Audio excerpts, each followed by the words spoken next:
Hi, I'm Christina Myers, host of The Stina Life.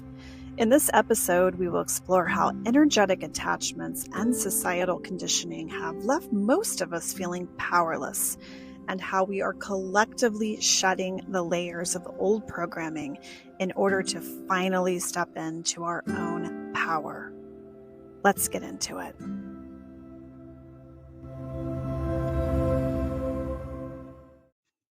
Hello, and welcome. Oh, we are finally in July, and the months are just flying by as we have the collective air energy pushing us forward at warp speed as we are moving into the Aquarian age. And this movement is going to bring us so many advancements to our society, especially as it relates to innovations. And we are really seeing this start to bubble up to the forefront in all directions. I mean, after all, Aquarius is the inventor. It is not here to conform to any box, and it requires the freedom to explore it all and bring originality to everything it touches. You know, our society that we know today is going to look very different as we make our way out of the Piscean age, which we've been in for roughly around 2,000 years, and into this new era where the focus is on the collective consciousness, and it's on making sure that we do things that work for the whole. And this change has been a call for many of us to stop isolating ourselves and to come together in community, to collaborate and to support each other in a much deeper way. And after being forced to isolate so much over the past few years, really the idea of coming together feels very much needed at this time.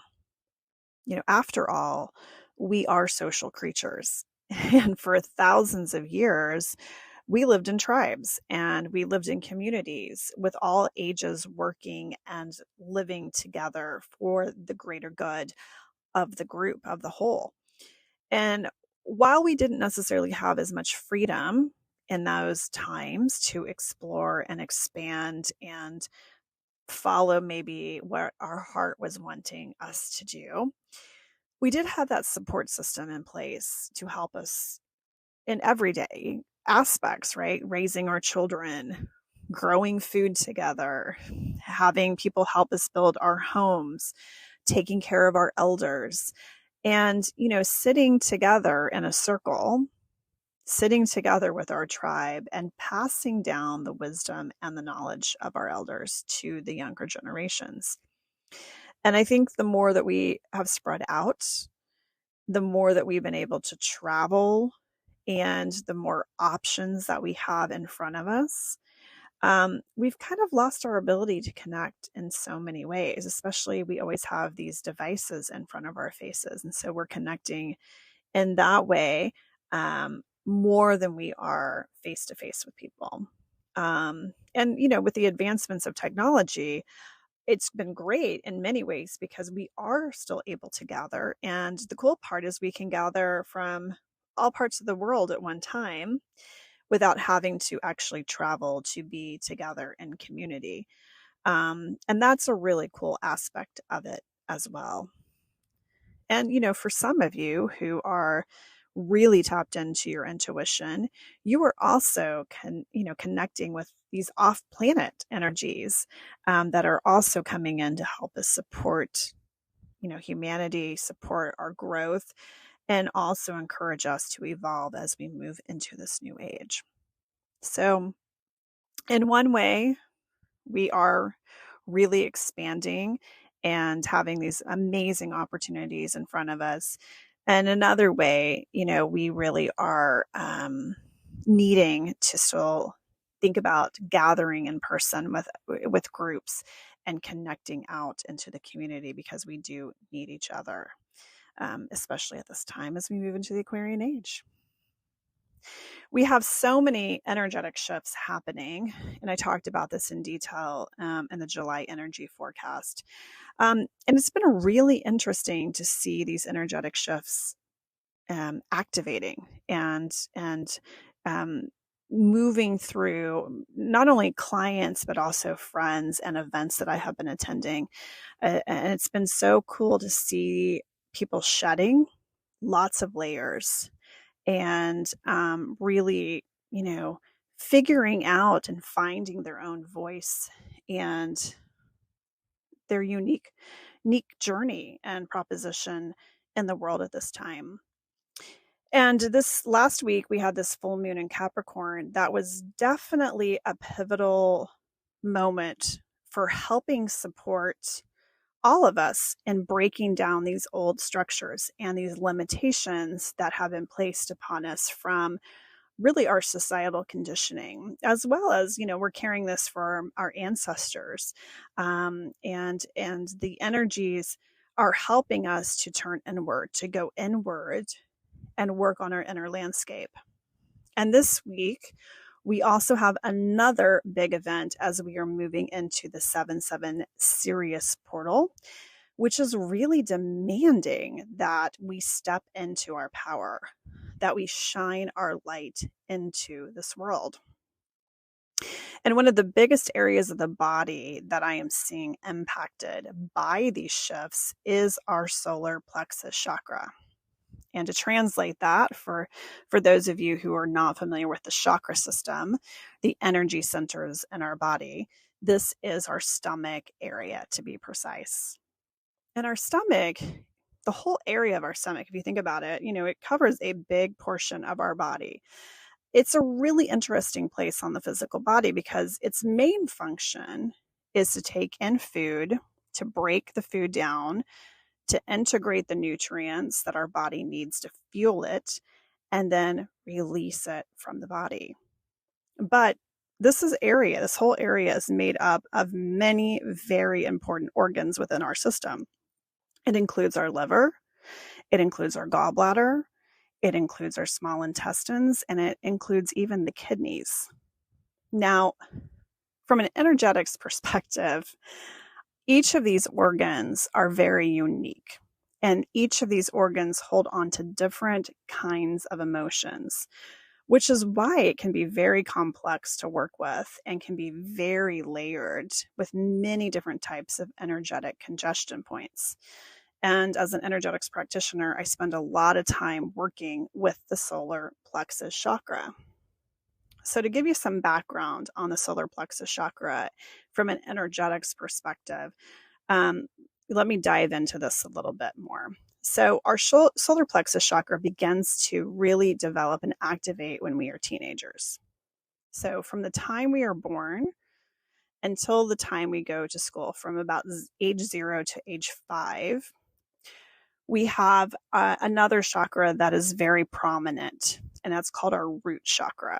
And our root chakra sits at the base of our spine and is associated with the color red. This is at the forefront of our development during our very early years. And what it's doing is it's helping us to connect and ground into this earth experience. We have chosen to come to earth. We have chosen to be a human being. And so the root chakra connects us into that experience. It also is very much tied to our family of origin. And obviously, when you're a baby up until you're 5 years old, this is really your most vulnerable period of your life. It's literally, we're in survival mode. And our survival mode depends on our parents or our guardians or whoever is taking care of us to feed us, to clothe us, to give us shelter, and to ground us into the earth experience. And this is a very vulnerable time of our lives to have the impressions of those that are raising us to be passed down to us. And so we don't really have our own belief systems at this age. We may be bringing in stuff from a previous lifetime, but it's usually not in the consciousness.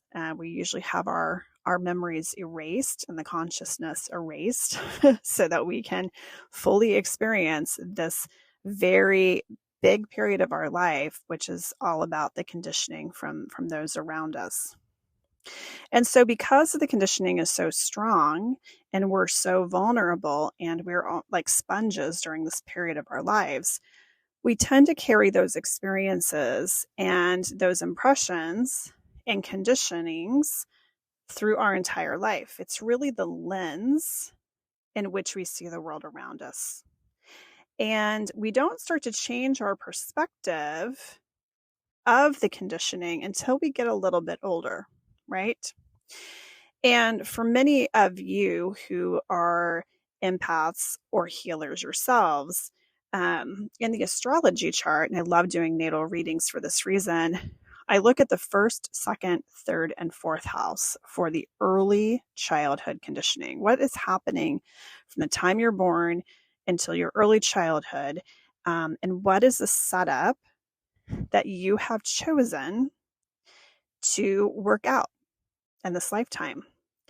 And for most healers and empaths, I see a pretty complex setup. The setup was not easy that we choose early in life. And there's a lot of burden and there's a lot of responsibility that many of us choose to take on. And confusion around parental relationships is a big one as well. And I think we do this because, we have to go through some pretty hard stuff in order to understand and also have empathy for other people. And that catapults us into going through our own major transformation. And when we are able to transform, when we're able to release the deep programming of trauma or abuse or neglect or whatever it is that we set up, we can really emerge on the other side to then in turn help others on their journey by walking beside them. So the root chakra really is a very important component in how the solar plexus chakra works. We do have one other chakra that's between the root chakra and the solar plexus chakra, and that is the sacral chakra, which sits really in our reproductive area of our body. This is our relationship chakra, and it begins to fully activate and develop when we enter school and goes up into our teenage years. This is a very complex chakra that I'm not going to get into today because it's got so many layers, but just at a high level, it revolves around creativity, around money, and of course, our own sexual power. And then that brings us back to the solar plexus chakra. And this again begins to activate when we're teenagers. Our solar plexus chakra is the area, the seat of where we shine our light in this world. In astrology, this is connected to our sun sign. So think about the sun. It's shining bright into the world.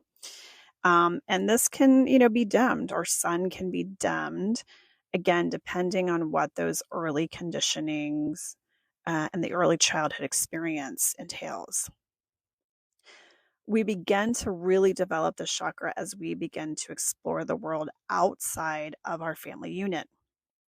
And if we're lucky, and some of us are, we get to explore the world outside of our community as well and be able to travel to other places and hopefully abroad so we can have different perspectives of how the world works, right? And expand our mind.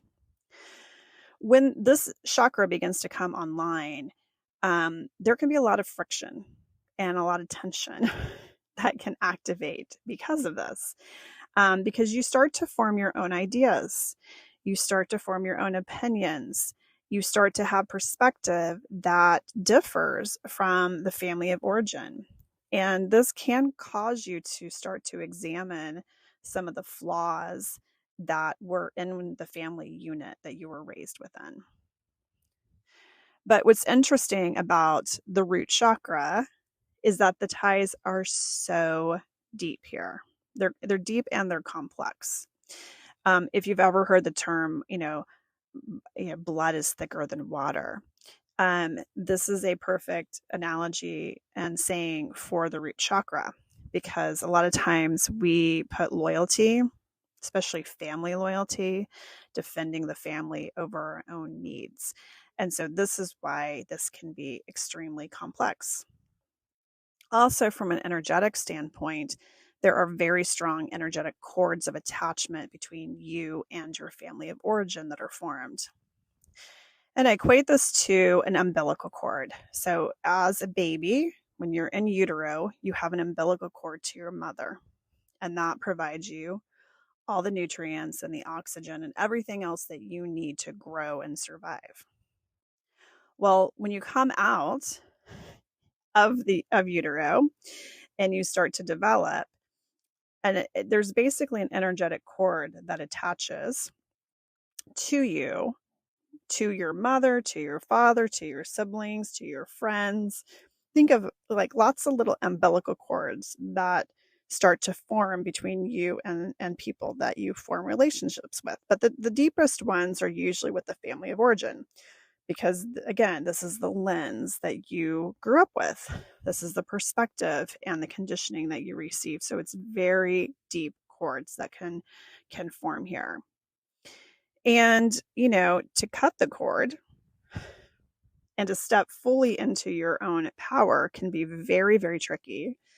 And for the majority of my clients, this is one where I see the most blocks, really due to the size, again, the size of the area that we're working with that solar plexus area, and the number of organs that reside in this region.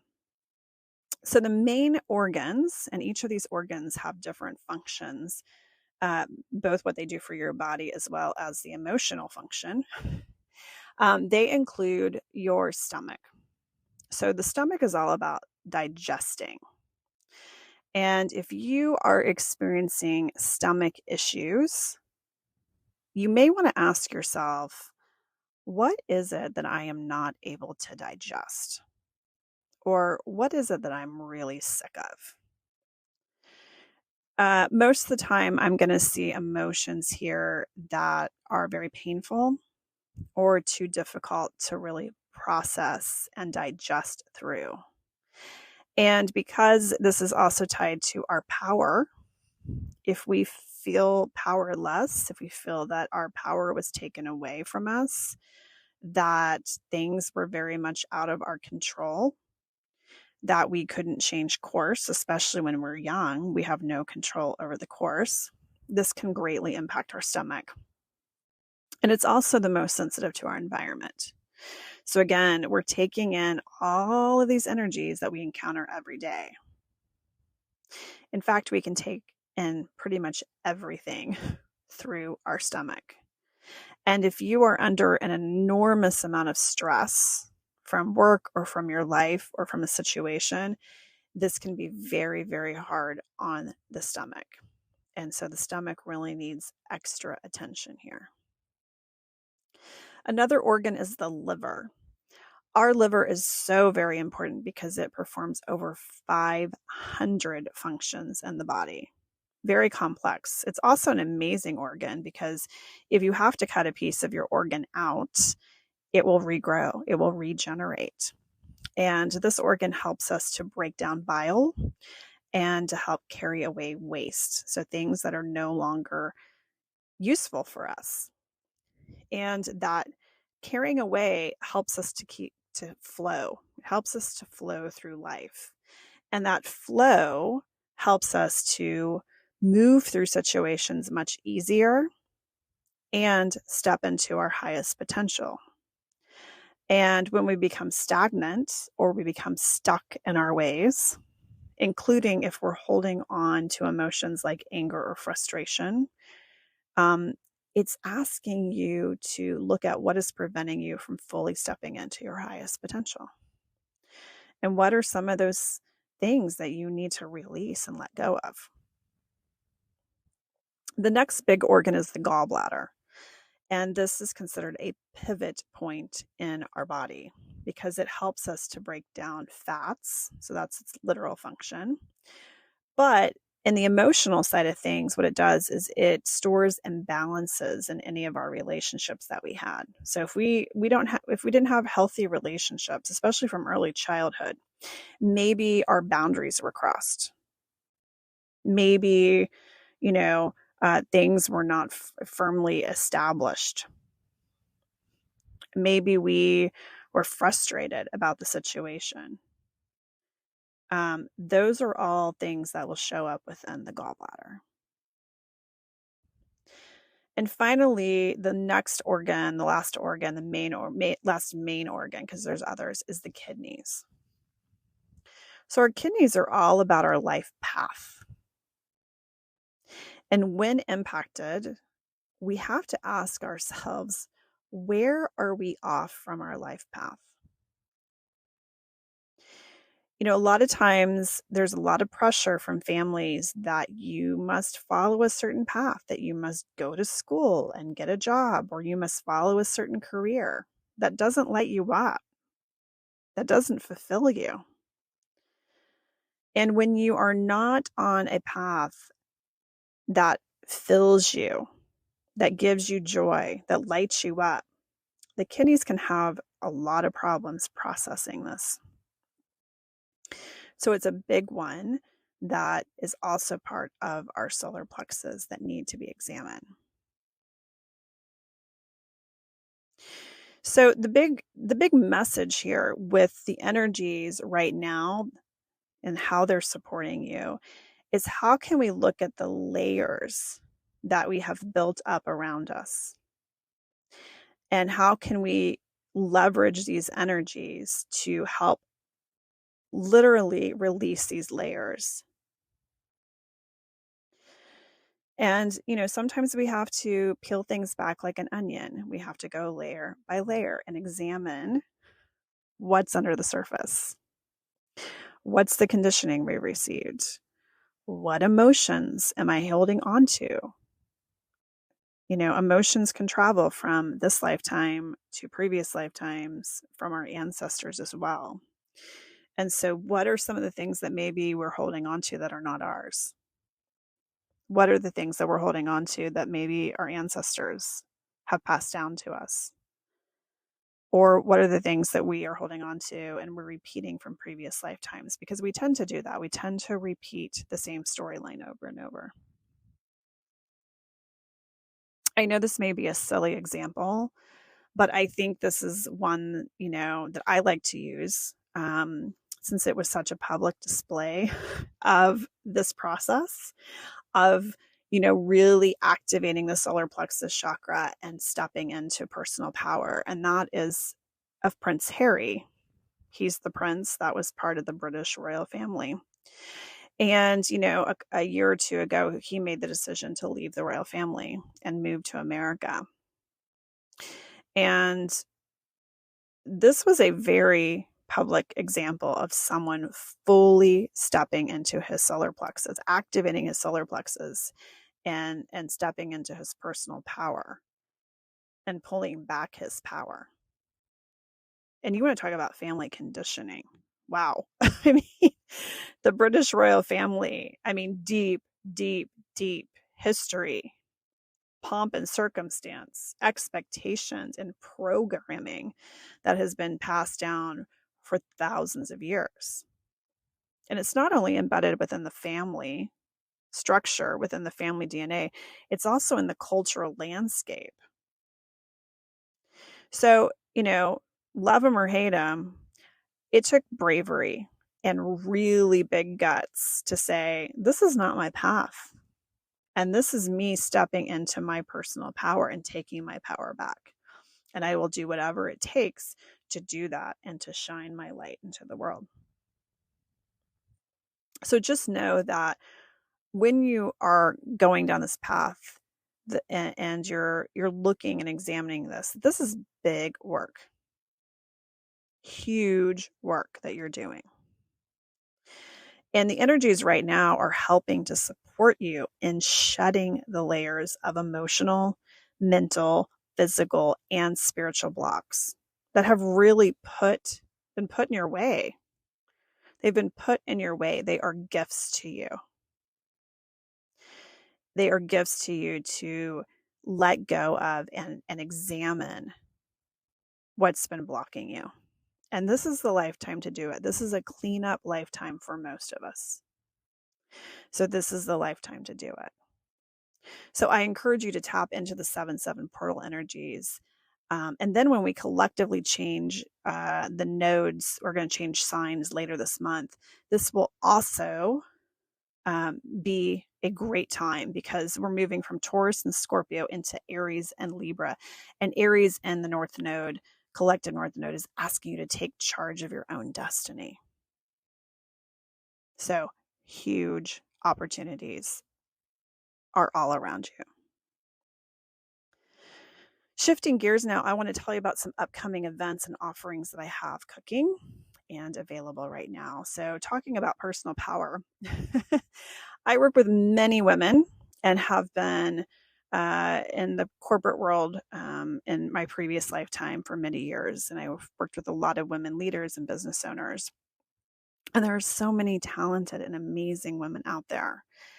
But I'm seeing over and over again that there's a lot of blocks of them stepping into their personal power. And right now we have this amazing shift going on, as I talked about the Aquarian age, but also like the entire consciousness of humanity is shifting into these new timelines. And the 5D consciousness is all about releasing us from limitations, from time limitations, from structural limitations, to really help you step into who you are meant to be and can really be a pivotal point in helping you to accelerate your business. So, part of this is stepping out of the programming. Part of this is releasing the trauma that you're holding on to. And also releasing ourselves from this traditional take on the business world. Again, we have energies that are supporting us to think outside the box. And this Aquarian age is a great time to do this. So, my friend and fellow practitioner Shannon Kenny and I are partnering to help bring a 1-day retreat, followed by additional workshops and one-on-one work for women entrepreneurs to help them step into this new energy, to help them bring even more abundance to their lives. This retreat is called Illuminate Your Intuitive Abundance, a retreat for heart-centered entrepreneurs and visionaries. And it's going to take place on Saturday, September 23rd in Kansas City. This is a very small container for 10 heart-centered entrepreneurs who really want to tap in and unlock their intuition, to enhance their decision-making abilities, and to manifest abundance by tapping into this whole new 5D consciousness that is here. If this is something that is calling to you, please send an email to hello@shannonkenny.com. That's Shannon, KINNEYDUH.com. Or you can contact me directly via my website or on Instagram at the Stina Life. And we will be following the retreat with even more offerings. So stay tuned for details on that. In addition, I am very honored and excited to be a gathering grid worker for my friend JJ Brighton at her monthly events. These are so much fun and they are so powerful, and they're conducted over Zoom.